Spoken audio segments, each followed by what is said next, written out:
We had 2 days to walk around Oslo, so to start off with, we went to Akershus Fortress, which is right next to the fjord, just stopped having military uses about 20 years ago, full of ghost stories and cannons and just a wonderful location to see.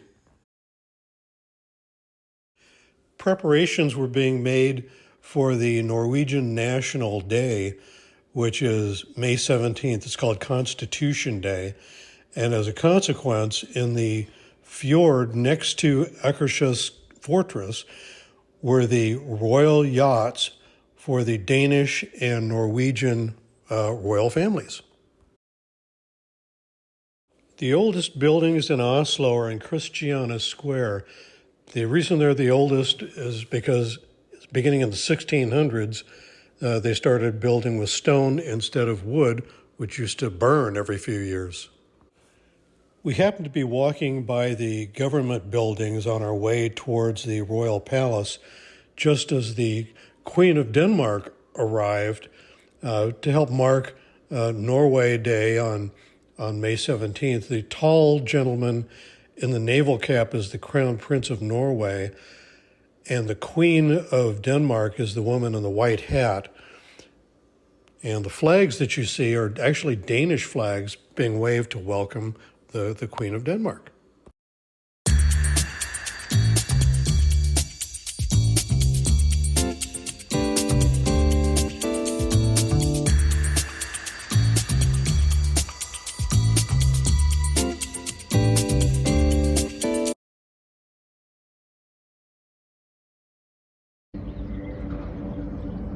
So we're at the Folk Museum, just at the outskirts of Oslo, which has buildings from the 1600s, 1700s, 1800s. And the roofs on these buildings appear to be planted. That is a barn.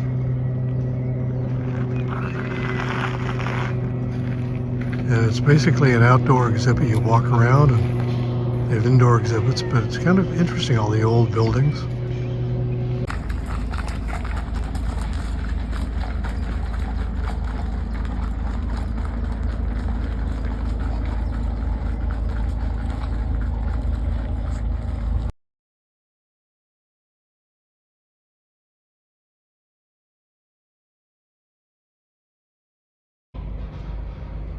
Folk Museum really is an amazing collection of old buildings, and there are explanations out in front of each one of them as to what they are.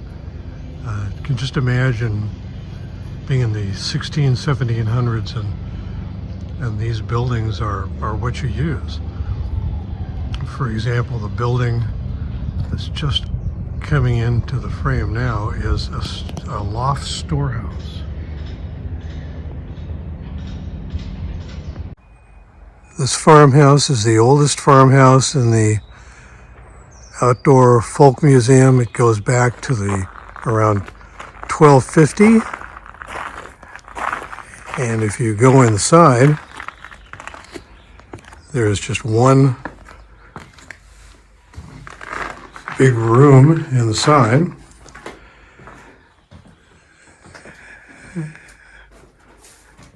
And they would build a fire or have a fire in the middle of the room, and the smoke would simply go out the top of the roof, not chimneys, because then it wouldn't be as warm in winter. The Gall Stave Church has been dated to about the year 1200. The city of Gall in about 1880 decided to build a new church, and they were just going to demolish the old Stave Church. But it was saved from destruction and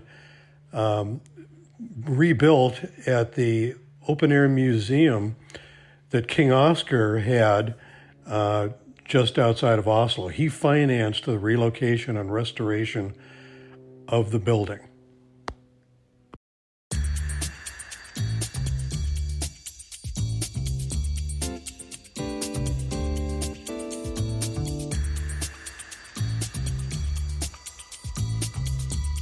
The Fram Museum is located near the Outdoor Museum and is dedicated to Norwegian explorers who explored the North and South Poles at the beginning of the 20th century.